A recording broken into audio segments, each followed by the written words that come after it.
Hello friends, welcome to बुक्सतावा। आज हमारे साथ हैं दीपक गुप्ता जी, जो कि यूपीएससी के चेयरमैन रहे 2014 से 2016 के बीच। दीपक गुप्ता जी के साथ बातचीत में हम जानेंगे कि यूपीएससी किस एक्सपेक्टेशन के साथ हर साल एग्ज़ाम कंडक्ट करती है। इसी के साथ साथ क्योंकि दीपक गुप्ता जी एक रिटायर्ड आईएएस ऑफिसर हैं 1974 बैच के, तो उनके एक्सपीरियंसेस पर बात करेंगे और एक आईएएस के रोल को समझेंगे। तो चलिए शुरुआत करते हैं। Sir, to begin with, I request you to please introduce yourself to our audience. मेरा काडर था बिहार झारखंड का। मैंने एमए हिस्ट्री में किया है दिल्ली यूनिवर्सिटी से और जेएनयू से इंटरनेशनल रिलेशंस में एमफिल किया और फिर मुझे मौका मिला हार्वर्ड यूनिवर्सिटी से मास्टर ऑफ पब्लिक पॉलिसी भी करने का।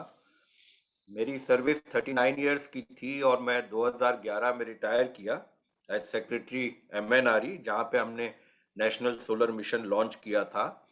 मुझे एक बार भी पोस्टिंग ब्रसल्स में इंडिया ट्रेड सेंटर में 2 साल का रहने का मौका मिला और थोड़ा भारत को बाहर से देखने का मौका मिला।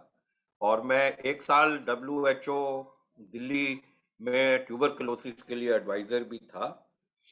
2 साल के लिए 2014 और 16 के बीच में मैं चेयरमैन था यूपीएससी का।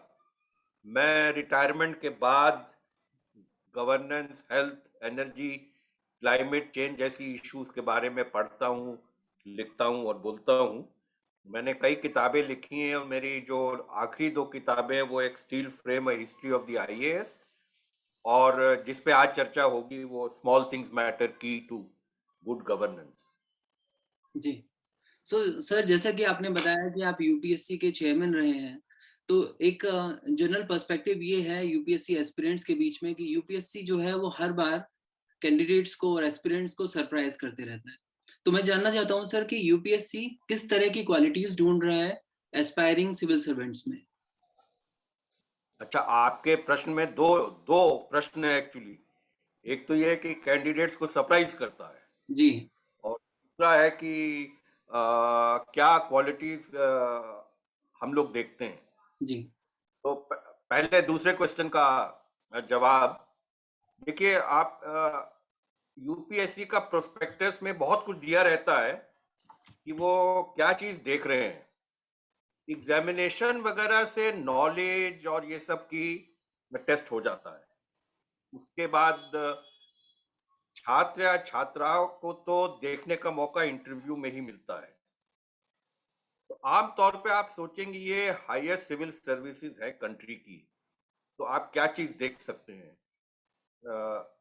एक इंसान को सोबर होना चाहिए, मैच्योर होना चाहिए, वो किस तरीके से अपनी बातें रखता है, उसके बारे में कैसे आर्ग्यू करता है, कोई एक्सट्रीम व्यू तो नहीं लेता, बोलने का तरीका क्या है, बिहेवियर का तरीका क्या है। तो एक पर्सनैलिटी की चीज भी देखनी पड़ती है। इंसान को लगता है कि कोई पब्लिक सर्विस का इसमें रियली मन है, ये ऑनेस्ट है, माने कोई, वो कभी कभी बातचीत से पता चल जाता है कि आपकी इंटेग्रिटी का क्या है। तो ऐसी ऐसी चीजें जो कि आप ये समझिए कि उनको कहते हैं ऑफिसर लाइक क्वालिटीज, तो वो खोजने की कोशिश होती है। और कुछ वो एथिक्स वगैरह के क्वेश्चंस भी होते हैं, तो उसमें भी ये जवाब शायद इस तरीके के मिलने चाहिए। तो इस तरीके की चीजें इंसान देखता है। इंटरव्यू में तो खैर नॉलेज का टेस्ट नहीं है, वो पर्सनैलिटी 先 का 说 टेस्ट 两 है। 句，把人给吓着。और दूसरा क्वेश्चन जो पहला वाला था आपका, देखिए ये सिविल सर्विसेज, जैसे मैंने कहा हायर सिविल सर्विसेज है, तो हम नेचुरल प्रोडक्ट चाहते हैं। अब हमको कोच करके बनाया हुआ कि आपसे ये क्वेश्चन पूछा जाएगा, ये जवाब दीजिए, ये आएगा, उसको याद करके आप लिख दीजिए, तो वो चीज हमें नहीं चाहते हैं। मगर कोचिंग इंस्टीट्यूट आपको तैयार करते हैं। जी। तो ये बैटल बैटल चलती रहती है। आपको आश्चर्य होगा ये सुन के कि जब ब्रिटेन में 1855 में पहली बार इंडियन सिविल सर्विस के लिए ये मेरिट बेस्ड एग्जाम शुरू हुआ, तो कोचिंग इंस्टीट्यूट शुरू हो गए। तो कैसे ओके। उनको बीट करें, तो वो लोग मैक्सिमम एज को कम रखते थे, हमेशा 22 साल से कम, और वो 19 भी हो गई थी ताकि कोचिंग का मौका ही ना मिले, सीधे लोग अपना पढ़ के सीधे ही आ जाएँ। और मगर हमने तो बहुत बढ़ा रखी उम्र और अटेम्प्ट भी बहुत मिलते हैं, तो इसलिए जी। लोग कई साल तक कोचिंग करते रहते हैं। तो कोशिश तो ये रहेगी कि भई ऐसा ऐसा प्रश्न पूछे जाएँ कि उसको किसी ने पहले पढ़ा ना हो, तो उसी को देखते हुए आपको अपनी तैयारी भी करनी होगी। जी। जी, बिल्कुल। तो जैसे ही एस्पिरेंट्स अपने इस एग्ज़ाम को क्वालीफाई कर लेते हैं, तो उसको लवासना मसूरी इंस्टीट्यूट में रखा जाता है for a hmm, period of 2 years, right? 2 years, तो ये 2 एक इयर्स। स्टूडेंट की ट्रांज़िशन जो एज़ अ आईएएस ऑफ़िसर में होती है, उसमें हाँ। लवासना क्या रोल प्ले करता है? तो देखिए, ये एक ट्रांज़िशन है बिटवीन अ स्टूडेंट, जाता स्टूडेंट के रूप से है और निकलता ऑफिसर के रूप में है। जी, तो आईएएस ऑफिसर्स को लबासना भेजते हैं।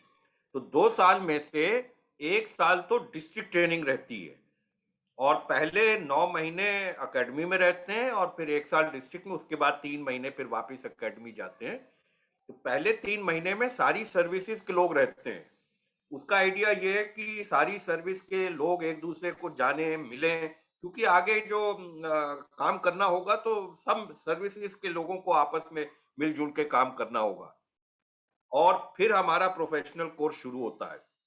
तो उसमें आपको वो एक तरीके से नॉलेज तो आपकी हो गई, यूनिवर्सिटी में आपने पढ़ लिया, एग्ज़ाम हो गया।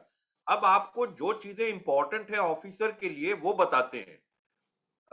जैसे कि कॉन्स्टिट्यूशन के प्रिंसिपल्स क्या हैं, लॉ के प्रिंसिपल्स क्या है, रेवेन्यू एडमिनिस्ट्रेशन क्या था। अ, आपको बहुत सारी केस स्टडीज बताएंगे जिसमें डेवलपमेंटल वर्क आएगा, एथिक्स पे कोर्स होगा, लीडरशिप पे कोर्स होगा। तो ये ऐसी सारी चीजें बताते हैं क्योंकि आपको एक पब्लिक सर्विस करनी है, आपको एक दायरे के अंदर, कॉन्स्टिट्यूशनल दायरे के अंदर एक बेसिक प्रिंसिपल्स के हिसाब से काम करना है। तो इस तरीके की नॉलेज और जानकारी देते हैं। फिर आपको लैंग्वेज भी लर्न करनी पड़ती है, आपका अगर जो काडर दूसरा हो गया उसमें भी थोड़ा टाइम लगता है। आपको कंप्यूटर वगैरह ये सारी चीजें भी बहुत अच्छी तरीके से बताते हैं, ताकि आजकल के जमाने में तो you have to be very IT literate, हर सारी चीज कर सके।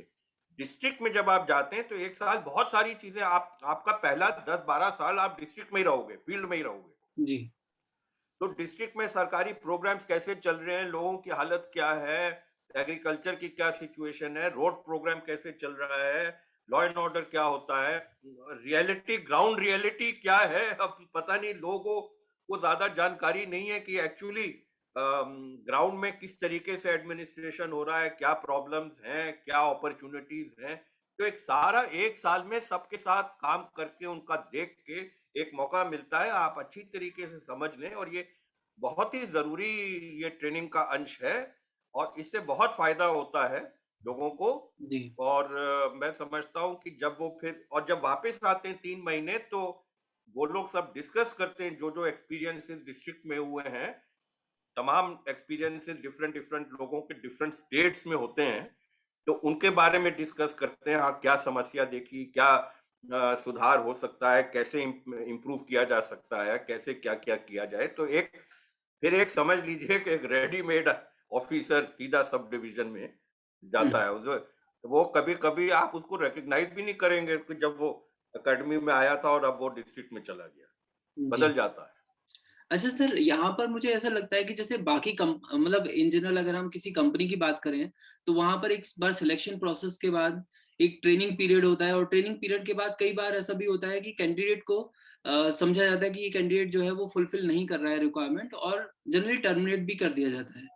लेकिन क्या इस लवासना के जो पीरियड है 2 इयर्स का और मतलब फील्ड में और डिस्ट्रिक्ट लेवल पे जो भी ट्रेनिंग दी जाती है, तो उसके बाद कभी इस तरह की सिचुएशन होती है? नॉर्मली नहीं होती है। हुँ, हुँ। नॉर्मली नहीं होती है। अब जिस एग्जामिनेशन प्रोसेस से इंसान आया है जी। और जो ट्रेनिंग की है, वो ऐसी स्थिति आनी नहीं चाहिए। हुँ, हुँ। मगर ये बात जरूर है कि जब आप काम कर रहे हैं और कई साल बीत चुके हैं, तब आप वो अप्रेजल कर सकते हैं कि ये ऐसा तो नहीं है, इसका काम या आचरण ऐसा तो नहीं है कि सर्विस के लायक नहीं है। हुँ, तो हुँ। वो बाद में देखा जा सकता है। और मेरा तो व्यू ये है कि अगर जो इस मामले में लोग फेल कर जाए तो उनको बाहर कर देना चाहिए। ओके। अच्छा सर, हम बात करते हैं आपने अभी रिसेंटली एक बुक लिखी है, जिसका टाइटल है स्मॉल थिंग्स मैटर्स। तो सर इस बुक की जो ऑडियंस है वो आप किस किस ऑडियंस के लिए आपने इस बुक को लिखा है? देखिए, एक तो स्मॉल थिंग्स मैटर जो कॉन्सेप्ट है और जो थीम है, वो तो हर एक स्फीयर में, हर एक क्षेत्र में काम आ सकता है। क्योंकि एक वो बेसिक फिलॉसफी है कि आपको छोटी चीज़ों को ध्यान में रखना चाहिए, क्योंकि उससे हमारे आउटकम्स बेटर हो सकते हैं या एक्सीलेंट हो सकते हैं या कभी-कभी सक्सेस और फेलियर के बीच में भी है। मगर हमारा क्योंकि उसके साथ-साथ हमने अपने सारे एनेक्डोटल एक्सपीरियंसेस दिए हैं, तो मेरा टारगेट एक आईएएस ऑफिसर ही है। एस्पिरेंट को ये फ़ायदा होगा कि उसको एक आइडिया मिलेगा, ना केवल मेरे मेमोइर से और भी लोगों के मेमोइर से, कि ये सर्विस क्या है, ये क्या काम करती है, किस तरीके से करती है और उसका माहौल क्या है और उसमें ये छोटी-छोटी चीज़ों के क्या महत्व है। और मेरे ख्याल से फिर यंगर ऑफिसर्स वगैरह के लिए तो और भी यूज़फुल होगा क्योंकि वो तो एक्चुअली कर रहे हैं काम। जी, तो तो younger officers how you can improve things, right, how you should not neglect small things. This is the main message, इसीलिए मैंने लिखा है की टू गुड गवर्नेंस है।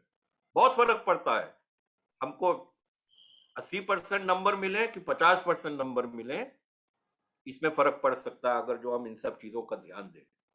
बेसिकली यंगर ऑफिसर्स के लिए एक मेंटरशिप की तरह वर्क कर सकती है ये बुक क्योंकि हाँ, आपने कर भी सकती है और ऐसी बात है इसमें हमने पॉलिसी वगैरह के बारे में भी बातें लिखी हैं, तो वो मिडल लेवल और सीनियर लेवल ऑफिसर्स के लिए भी वो तो यूज़फुल हो सकता है, अगर जो कोई जी, उसको देखना चाहे तो यूज़फुल ज़रूर हो सकता है, क्योंकि एक तरीका है कि ये इसको आप ध्यान में देंगे, जी, एक एटीट्यूड क्या होनी चाहिए, अप्रोच क्या होनी चाहिए, कैसे प्रॉब्लम रिज़ॉल्व कर सकते हैं, ये सारी चीज़ें मेरी कोशिश है कि ये सारी जी। चीज़ें बताई जाएँ। सर मैं इस बुक के बारे में थोड़ा डिटेल में तो नहीं पढ़ पाया, लेकिन मैंने जो जितना पढ़ा उससे मुझे ये समझ में आया कि एक एस्पिरेंट भी अगर इस बुक को पढ़ता है, तो उसको एक इस तरह का आइडिया मिल जाएगा कि एडमिनिस्ट्रेशन में एक आईएएस ऑफिसर का क्या रोल होता है और वो किस तरह से पॉलिसी मेकिंग में और पॉलिसी को इम्प्लीमेंटेशन में कैसे हेल्प कर सकता है, हाँ, राइट? मिलना चाहिए, जी, बिल्कुल मिलेगा क्योंकि हमने अपने सब डिवीज़न से लेके और इवन ट्रेनिंग,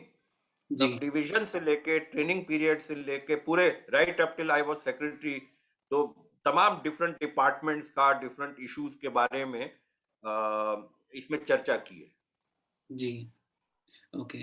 तो वैसे तो ये काफ़ी क्लियर टाइटल है, स्मॉल थिंग्स मैटर और इसको इस फिलॉसफी में काफ़ी सारे लोग मानते भी हैं। लेकिन आपने यही टाइटल क्यों चूज़ किया अपनी बुक के लिए? मैंने शुरू से जब से मैं बड़ा हो रहा था, सर्विस जॉइन करने से पहले भी मैंने ये देखा कि छोटी-छोटी चीज़ों पे लोग ध्यान नहीं दे रहे हैं।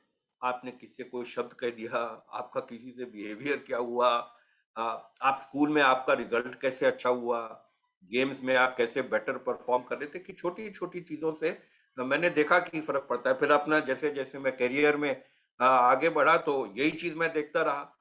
कि कितना हमने जैसे अब हम डिस्ट्रिक्ट में गए तो मैंने फील्ड विजिट की, इंस्पेक्शन किया, उससे मुझे क्या पता चला, जो छोटी-सी प्रॉब्लम आई तो उसको मैंने जल्दी से जल्दी उसको देखा, जल्दी से जल्दी उसको रिज़ॉल्व किया, लोगों की साझेदारी कैसे करें।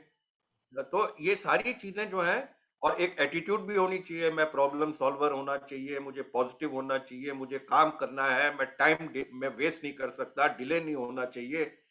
जल्दी-जल्दी सब कुछ करना है, मगर कोई चीज़ ऐसी ना हो, पॉलिसी बना रहे हैं कि एंटीसिपेट करें कि ये भी प्रॉब्लम हो सकती है, ये भी प्रॉब्लम हो सकती है, तो पॉलिसी में ही उसका सॉल्यूशन भी ढूँढें। तो ये ऐसी-ऐसी तमाम छोटी-छोटी चीज़ें हैं जिससे बड़ा फ़र्क पड़ सकता है और पड़ेगा भी। तो मैं वही हमने दिखाया भी है। जी। अ, ओके सर क्योंकि हम अब इस इंटरव्यू के टुवर्ड्स द एंड आ चुके हैं, तो मैं ये जानना चाहूँगा कि बुक्सतबा का जो इनिशिएटिव है, उसके बारे में आप क्या कहना चाहेंगे? जिस तरह हम लोगों को अवेयर करा रहे हैं और हाँ, यूट्यूब मैंने पे आपके वीडियोज़ देखा, मुझे लगता है कि आपने बड़ी मेहनत की है क्योंकि आपने उसमें वो एक एनिमेशन फ़ॉर्म बनाया है। मैं समझता हूँ कि एनिमेशन फ़ॉर्म से शायद इम्पैक्ट लोग जब देखते हैं तो ज़्यादा होता है। तो जी, मगर उसमें आपकी मेहनत भी बहुत होती है क्योंकि लिखना तो तब भी आसान है मगर एनिमेशन बनाना तो बड़ा अच्छा इनिशिएटिव है। जब मैंने तो 2-3 ही वीडियो देखे थे। जी, आप ये कोशिश कर सकते हैं कि कोई भी सब्जेक्ट का एनिमेशन आप बनाएँ, तो अगर जो आप पुराने उस सब्जेक्ट से रिलेटेड क्वेश्चंस को देखेंगे, जो कि लोग यूनिवर्सिटी में भी करते हैं, जी, तो उन उन क्वेश्चंस का जवाब आपके एनिमेशन में और जो प्रेज़ेंटेशन है उसमें मिल जाता है कि नहीं। तो जी, ये आप एक बार देख लेना चाहेंगे, कोई अगर जो गैप हो तो उसको आप पूरा कर सकते हैं, but it is a good way to it is also a good way for revision yes, कि आपने सब्जेक्ट पढ़ा हुआ है किताब से और इसको फिर इसको देखा, तो शॉर्ट में आपको एक रिवीजन का भी मौका मिल गया है। It's a good thing. It get creates greater impact, visual impact है माइंड में। तो it is and I wish you best of luck. Thank you so much sir. और आपके जो बुक है और आपने जो भी लोगों को गाइडेंस के लिए जो भी चीज़ें यहाँ पर हुँ। इस इंटरव्यू में बताई, आई होप कि यूपीएससी एस्पिरेंट्स ही नहीं लेकिन बाकी हाँ, बहुत सारे लोग जो इस वीडियो देखिए को देख। जैसे जैसे आपने कहा ना स्मॉल थिंग्स मैटर के बारे में आपने पूछा, जी, तो अब मैंने किताब में कई एग्ज़ाम्पल थे। एक एक एग्ज़ाम्पल ये है कि हम जब ज़िले में गए थे, जी। रोहतास ज़िले में, तो वो हम जब पहुँचे तो वो स्टेट में लास्ट था 39 डिस्ट्रिक्ट्स में रूरल जी, डेवलपमेंट जी, जी, जी, प्रोग्राम्स हाँ। में। 1 साल बाद वो फर्स्ट हो गया। तो आखिर वो 39 से फर्स्ट हुआ कैसे? जी, तो मैंने उसमें सब लिखा है, दिखाया है कि क्या-क्या चीज़ें हमने की, कैसे की।